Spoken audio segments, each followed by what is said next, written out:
Morning guys, in front of me is Samsung Galaxy Z Flip 5 and let me show you how to add photo to contact.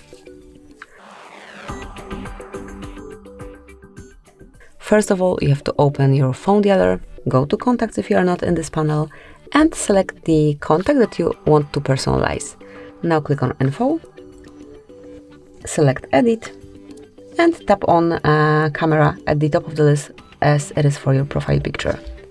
Now you can choose a photo from gallery, you can grab a picture via camera, you can set some AR emoji or one from stickers, so just pick the sticker from the following list, but let me show you how it works with camera, as this is most common option. So now once you've got the picture, personalize it however you like, tap on Done. Here you can add some filters, tap on Save. And that's it. As you can see, picture is added to this contact, so anytime this friend will be calling you, you'll be able to see the picture that you just set.